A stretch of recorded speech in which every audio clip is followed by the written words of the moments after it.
Kita akan masuk ke sesi yang pertama oleh Profesor Marsono. Sebelumnya mungkin bisa ditampilkan dulu CV dari Profesor Marsono. Ya, Bapak dan Ibu bisa lihat di layar juga ya. Profesor Marsono, beliau adalah Guru Besar Ilmu Pangan dan Gizi Fakultas Teknologi Pertanian Universitas Gadjah Mada. Nah, beliau juga merupakan konsultan industri PT Lautan Natural Krimerindo. Berikut juga bisa kita lihat ya dari jabatan beliau, bidang kajiannya, organisasi, dan sebagainya. Ini hanya sebagian kecil nih dari penelitian-penelitian Prof. Marsono yang juga telah banyak dilakukan.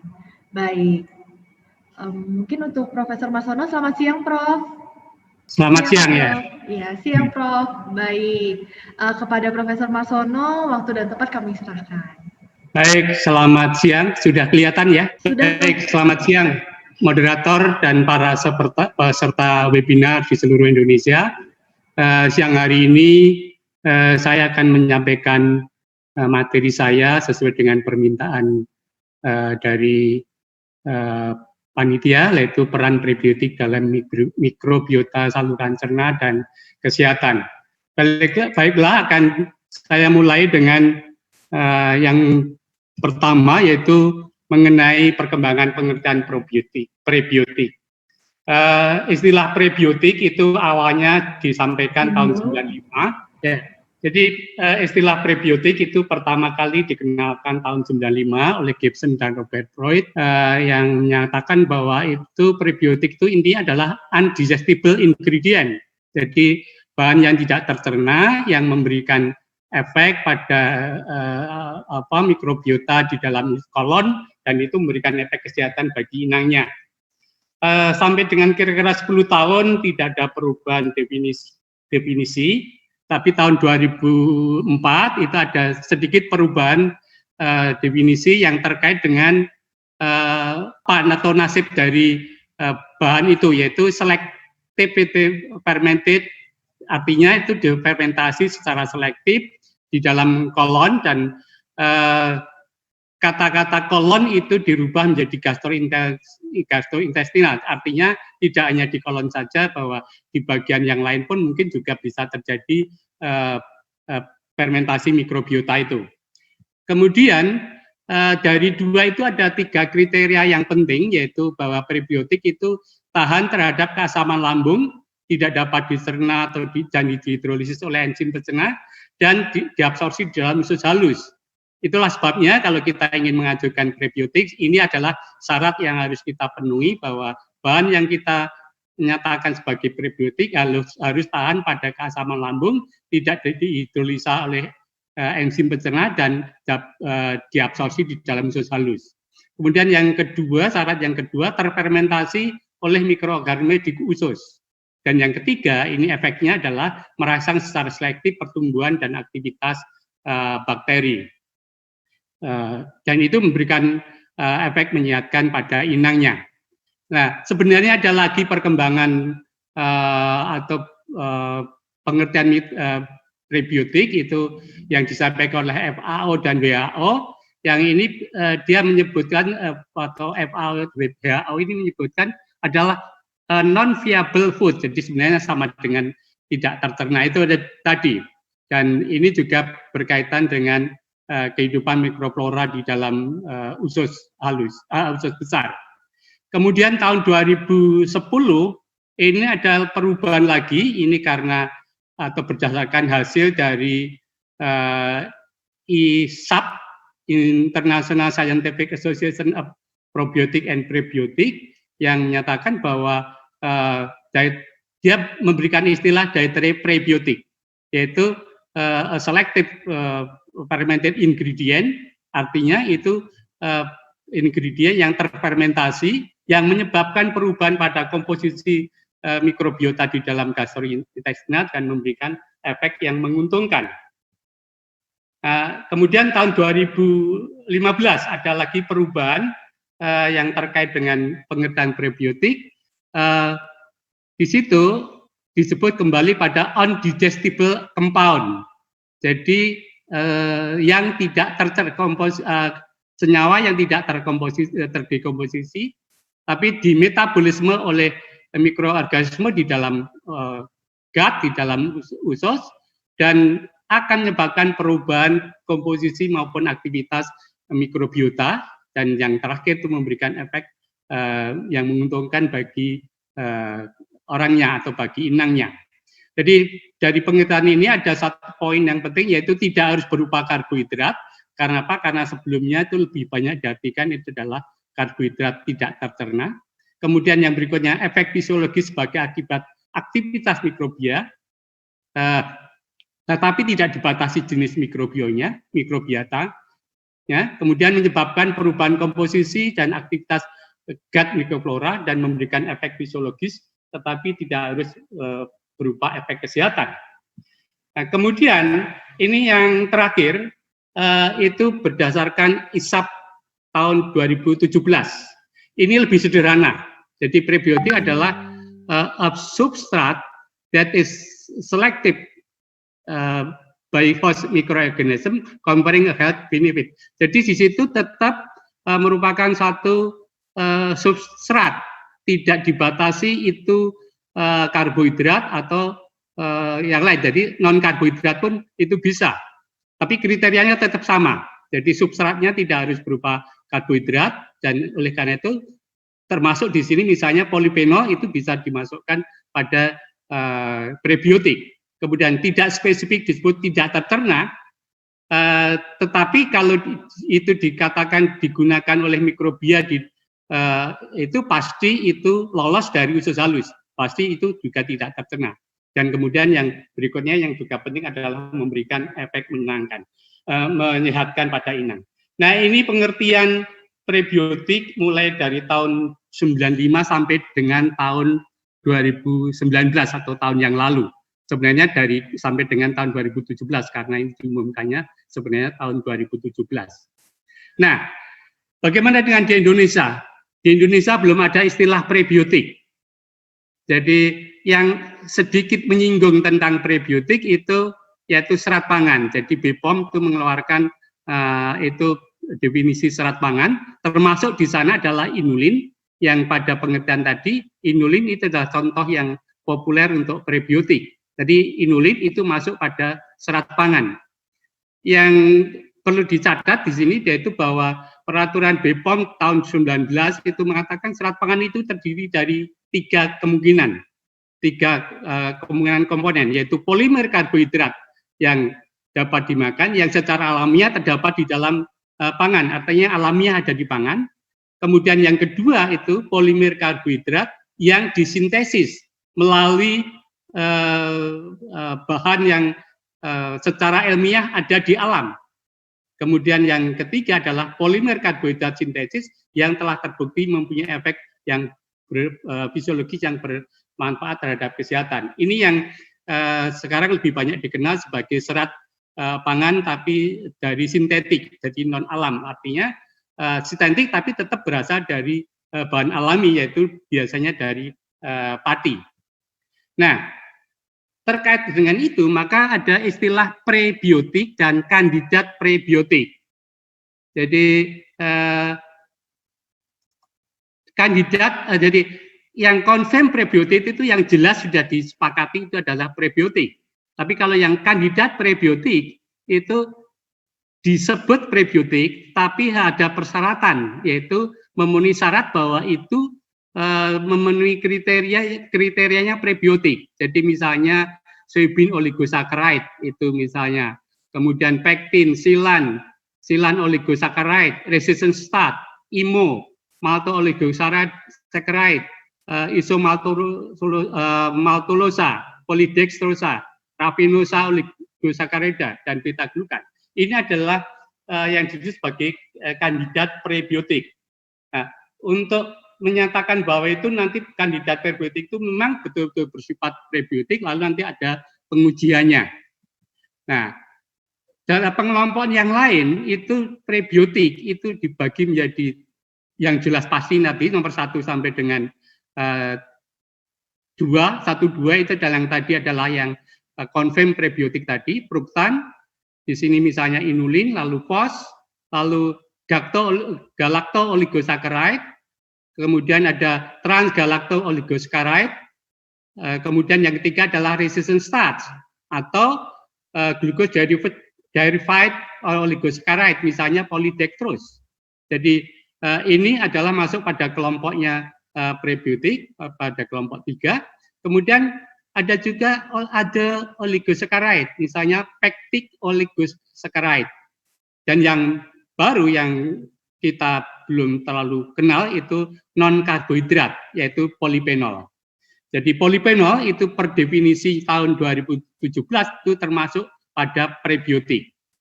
Jadi ini menarik. Kenapa polifenol itu disebut sebagai prebiotik? Ini didasarkan pada nasib polifenol pada pencernakan. Jadi sebagian besar polifenol itu tidak tercerna dan terserap di dalam usus halus. Kenapa?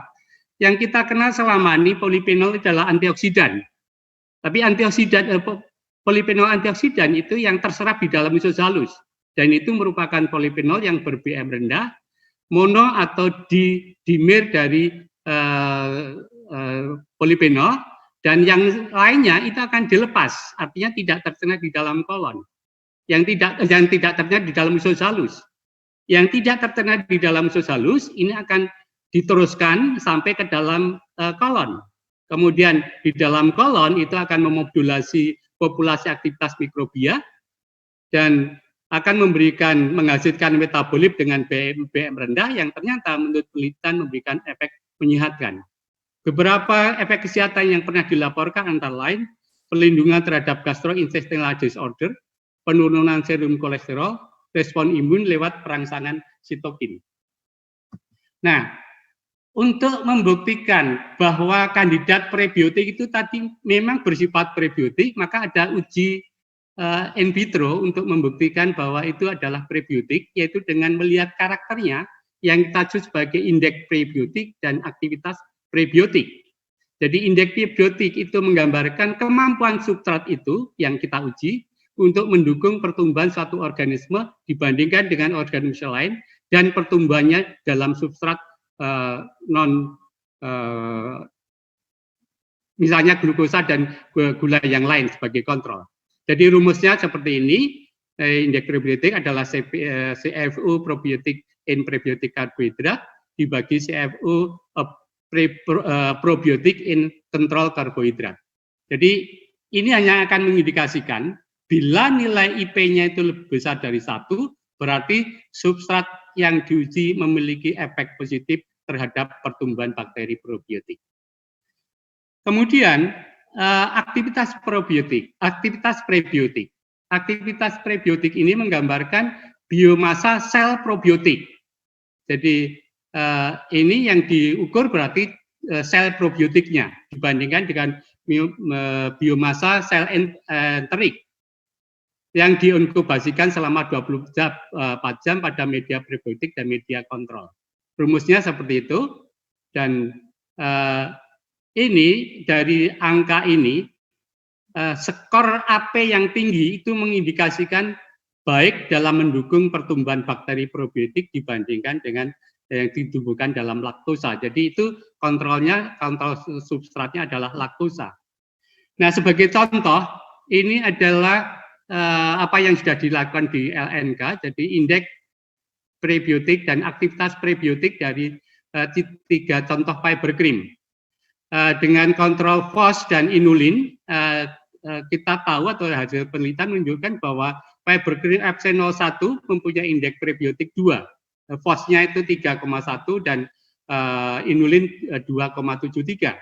Sedangkan untuk fiber cream FC05 1,78 dan fiber cream X yang kita masih teliti lebih lanjut itu indeks prebiotiknya 1,42. Artinya ini nilainya positif semua, artinya fiber cream ketiga-tiganya fiber cream itu bisa dikategorikan mempunyai potensi sebagai prebiotik. Lalu kalau dilihat skor aktivitas prebiotiknya ini dengan menggunakan 2 macam bakteri pembanding yaitu Lactobacillus dan Bifidobacterium, ternyata fiber cream 01, FC01, 05 dan CX itu juga mempunyai skor prebiotik, skor aktivitas prebiotik yang cukup tinggi, baik pada Lactobacillus maupun pada Bifidobacteria. Nah, kemudian bagaimana dalam praktek produksi prebiotik itu? Ada dua cara produksi prebiotik, yaitu secara alami, itu artinya ya hanya tergantung di alam saja yang terdapat di dalam tanaman, dalam umbi. Banyak sekali yang sudah kita teliti, sudah diteliti, misalnya pada asparagus, pada chicory, pada onion, Jerusalem apricot, dan seterusnya. Juga pada tomat, pada soybean, pada susu ada, tapi jumlahnya itu relatif sedikit, sehingga kalau untuk keperluan produksi massal itu kelihatannya tidak bisa diandalkan untuk jumlah yang besar. Kemudian yang banyak adalah prebiotik yang diproduksi secara sintetik, yaitu dengan bahan dasar sukrosa, glukosa maupun juga padi. Jadi misalnya POS yang diproduksi secara sintetik dengan bahan dasar sukrosa, kemudian menggunakan beberapa enzim ini, kemudian GOS yang diproduksi dengan bahan dasar laktosa, dengan enzim galactotransferase dan galaktosidase, dan polydextrose yang diproduksi dari glukosa, IMO diproduksi dari padi dan enzim amilase dan transglukosidase. Jadi ini menggambarkan bahwa di dalam praktek sekarang prebiotik itu banyak diproduksi secara industrial dan menggunakan bahan dasar yang tidak alami, artinya tidak itu terkandung di dalam bahan itu sendiri, tapi berasal dari bahan yang lebih murni, yaitu berupa sukrosa, glukosa maupun padi. Nah, kemudian bagaimana prebiotik deliver? Kalau kita ingin mengkonsumsi prebiotik, ini sangat tergantung dari berbagai kondisi kita. Bagaimana lifestyle, bagaimana pengetahuan kita tentang makanan, tentang kesehatan, bagaimana keadaan atau kondisi di alamnya, maka ada 3 kemungkinan prebiotik itu dideliver ke kita, ke konsumen, yaitu lewat whole food, artinya ada di dalam pangan itu sendiri, misalnya tadi yang di umbi tadi, kemudian lewat fortification, artinya difortifikasi pada makanan, dan juga lewat suplemen, artinya itu sudah dibuat dalam bentuk suplemen. Nah, kemudian sekarang bicara soal mikrobiota usus. Pada prinsipnya, mikrobiota usus dipengaruhi berbagai faktor. Misalnya adalah asal populasi, kemudian dietary habits, dan umur. Asal populasi itu maksudnya orang Asia misalnya mempunyai grad mikrobiota yang berbeda dengan orang Eropa misalnya. Jadi di sini ada beberapa contoh, misalnya pada orang Eropa itu bifidobakterianya cukup tinggi, kemudian pada orang Chinese dan Amerika itu ada beberapa mikrobia yang terlibat di dalamnya sana. Itulah sebabnya, karena biasanya mikrobiota di dalam usus itu juga mempengaruhi kekebalan, itu sebabnya maka kadang-kadang kita mungkin berpikir ya, dulu saya pernah mengundang supervisor saya datang ke Jogja, dan satu kita makan bersama. Saya itu tidak apa-apa setelah makan, tapi supervisor saya ada diare. Nah, itu artinya ada sesuatu yang tidak cocok. Barangkali pada waktu kita makan itu ada sesuatu yang kita makan sama, tapi populasi mikrobiotanya sudah berbeda, sehingga efeknya juga berbeda. Kemudian dietary habits, kebiasaan makan. Ini biasanya yang banyak makan sayur dan buah itu mempunyai populasi mikrobiota yang jauh berbeda dengan yang banyak makan daging. Itu juga yang terkait dengan dietary habits, itu kadang-kadang kita tanya, orang gelandangan itu makannya sembarangan kok tidak pernah diare ya. Kita yang sudah sangat hati-hati pun kadang diare karena mungkin ada sesuatu yang masuk dalam tubuh kita lalu menyebabkan itu diare. Barangkali itu karena mungkin mereka juga terinfeksi oleh bakteri dari luar yang menyebabkan diare, tapi populasi mikrobianya di dalam ususnya itu sudah mendukung bahwa itu tidak akan berefek pada kesehatannya. Kemudian yang ketiga, umur. Ini terkait dengan perkembangan pada waktu lahir sampai dengan dewasa dan manula. Pada waktu baru lahir itu yang dominan adalah fakultatif anaerob, kemudian obligat anaerob. Ini barangkali lebih banyak pada peran dari orang tuanya, dari ibunya yang memberikan bakteri itu. Kemudian setelah dewasa atau dewasa itu ada perubahan pada komposisi mikrobiotanya. Setelah dewasa itu relatif stabil dan bisa bervariasi. Perlu kita ketahui bahwa di dalam kolon kita itu ada lebih dari 1000 spesies bakteri. Jumlahnya itu 10 pangkat 11 sampai 10 pangkat 12 CFU per gram. Setelah usia 60 tahun berubah lagi. Mungkin karena status kesehatan, karena makanan yang dimakan, obat yang dimakan, dan seterusnya, lalu akan mempengaruhi mikrobiota di dalam usus kita. Nah, kemudian bagaimana pengaruh prebiotik? Ini terkait dengan dietary habits tadi. Kalau dietary habit itu salah satunya adalah menu atau diet yang kita makan. Ternyata diet yang kita makan itu juga mempengaruhi mikrobiota usus. Ini ada beberapa penelitian, hanya saya ambilkan 3 saja, sebenarnya banyak sekali penelitian yang mengatakan bahwa kalau kita mengkonsumsi prebiotik itu akan merubah komposisi dari mikrobiota, ada tambahan bifidobakteria, lactobacillus, atau penurunan coli dan seterusnya, tergantung dari apa yang kita makan. Jadi ini penelitian ini memberikan gambaran bahwa prebiotik yang kita makan itu dapat mempengaruhi komposisi dan jumlah mikrobiota di dalam usus kita. Kemudian ada kesepakatan Consensus Statement of HISAP tahun 2017 bahwa prebiotik itu merangsang bakteri menguntungkan, yaitu Lactobacillus, Bifidobacterium, kemudian Roseburia, Bacterium, Caesalbacterium, serta menekan bakteri patogen, misalnya Clostridia dan Escherichia coli. Nah, artinya prebiotik itu dapat menjaga keseimbangan mikroflora di dalam usus. Menjaga keseimbangan itu diartikan meningkatkan bakteri yang menguntungkan dan menekan bakteri yang merugikan. Bagaimana itu terjadi? Yang pertama adalah karena kompetisi substrat, kompetisi energi yang untuk mendapatkan makanan yang ada di dalam kolon. Artinya bakteri menguntungkan dan bakteri yang tidak menguntungkan itu berkompetisi untuk mendapatkan makanan.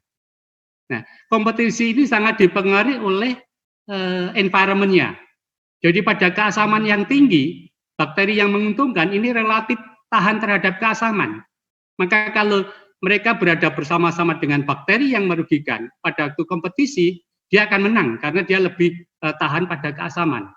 Barangkali dua ini yang bisa menjelaskan. Kita lihat ini. Faktor yang mempengaruhi kolonisasi dan pertumbuhan bakteri di dalam gut itu ada 6 faktor. 3 diantaranya itu terkait dengan tadi yang saya jelaskan, yaitu tentang amount dan type of substratnya, artinya substrat yang dimakan yang masuk ke dalam kolon itu apa, jenis yang masuk ke sana akan mempengaruhi kolonisasi dan pertumbuhan bakterinya. Kemudian pH dari larutan atau pH dari usus. Seperti kita ketahui bahwa prebiotik itu adalah tahan pada pH asam, kemudian dia akan sampai di kolon lalu difermentasi oleh bakteri-bakteri probiotik yang mempunyai karakter tahan terhadap keasaman, dan dari fermentasinya akan dihasilkan asam, sehingga fermentasi prebiotik di dalam kolon itu akan meningkatkan keasaman, dan peningkatan keasaman ini akan mempengaruhi persaingan antar koloni bakteri tadi. Jadi terjadi kompetisi between species for colonization site and nutrient. Jadi mereka yang menguntungkan dan yang merugikan itu berkompetisi untuk mendapatkan nutrien, dan dengan kompetisi itu kalau yang dimenangkan, yang menang adalah yang bakteri menguntungkan, berarti adalah bakteri probiotik yang untung. Ini didukung atau bisa terjadi kalau di sana ada konsumsi prebiotik. Kemudian key function of prebiotic, jadi efek kesehatan. Jadi topik kita itu berbicara soal efek prebiotik pada mikroflora dan pada efek kesehatan. Ini Scott dan kawan-kawan serta Davari dan kawan-kawan itu mengajukan satu pikiran seperti ini. Jadi bahwa prebiotik itu di dalam kolon akan difermentasi oleh mikrobiota. Nah, efek kesehatan dari dari prebiotik ini muncul karena dua faktor, yaitu karena mikrobioma modulasi mikrobioma, dan karena produksi metabolitnya. Jadi modulasi mikrobioma itu akan mempengaruhi atau terlihat pada perubahan komposisi dan fungsi dari mikrobiotanya. Kemudian produksi metabolitnya itu short chain fatty acid, itu yaitu butirat, asetat, propionat, dan butirat. Nah, efek kesehatannya seperti dapat dilihat di slide itu bisa memperbaiki komposisi mikrobiotanya. Lalu ini yang terkait dengan mikrobioma modulasinya. Kemudian yang terkait dengan fermentasi prebiotik menghasilkan asetat, propionat, butirat. Ini ada berbagai keuntungan, misalnya mencegah kolesterol, mencegah diabetes dan seterusnya. Nanti akan saya jelaskan di belakang yang bagian mekanismenya. Kemudian fermentasi, salah satu hal yang penting sekali pada prebiotik adalah terjadinya fermentasi prebiotik di dalam kolon. Ini adalah gambaran umum fermentasi polisaccharide di dalam kolon. Tapi ini sebenarnya juga bisa menggambarkan fermentasi prebiotik di dalam kolon. Artinya ini tadi silan, pektin, ini tadi termasuk juga adalah prebiotik, kemudian padi resistant juga ada proktit, kemudian fruktan itu juga prebiotik. Artinya diagram ini bisa mewakili juga untuk prebiotik. Jadi prebiotik ini melalui glycolytic pathway dan pentose pathway, pentose fosfat pathway akan menghasilkan asam piruvat. Pertama kali yang akan dihasilkan adalah piruvat, yang kemudian akan dirubah menjadi propionat, asetat, butirat, dan juga ada laktat. Oleh karena itu hasil utama dari fermentasi prebiotik atau hasil utama fermentasi serat adalah asetat, propionat, butirat, dan juga ada laktat. Kemudian di sana ada hasil yang berupa gas, yaitu CH4 dan H2S, dan juga ada CO2. Karena di sini ada dikeluarkan CO2. Nah, ini adalah fermentasi polisakarida yang juga berlaku untuk prebiotik. Kemudian mekanisme prebiotik mengubah mikrobiota usus. Ada 3 mekanisme yang diajukan di sini. Yang pertama, prebiotik adalah substrat sumber energi mikrobia yang spesifik. Artinya, ini akan mempengaruhi komposisi dan populasi mikrobia. Sebab banyak sedikitnya prebiotik yang masuk di dalam kolon, itu berarti akan mempengaruhi banyak sedikitnya substrat atau sumber energi mikrobia atau mikrobiota, dan itu berarti akan mempengaruhi pertumbuhan mikrobiota. Dengan demikian akan mempengaruhi populasi dan juga mempengaruhi komposisi karena ada selektif, artinya ada yang menguntungkan, yang diuntungkan dengan substrat itu, ada yang dirugikan. Kemudian yang berikutnya, byproduct fermentasi prebiotik menjadi substrat bagi mikrobiota yang lain yang disebut sebagai cross breeding. Dan ini tentu akan meningkatkan jumlah populasi bakteri tertentu. Kemudian yang ketiga, prebiotik dapat memodifikasi lingkungan usus. Ini kaitannya dengan kemampuan prebiotik untuk menghasilkan asam, dan dengan demikian memberikan environment yang cocok untuk bakteri-bakteri yang menguntungkan. Kemudian, mohon maaf untuk waktunya tersisa 2 menit ya, Prof ya. Terima kasih. Baik, jadi efek menguntungkannya dari prebiotik itu ada 2 sebab, yaitu sebenarnya itu adalah karena efek fisiologisnya. Efek fisiologisnya itu bisa berasal dari 2, yaitu dari bahan yang tak tercerna dan dari hasil fermentasinya atau short chain fatty acid-nya. Nah, ini adalah efek fisiologis dari undigestible materialnya.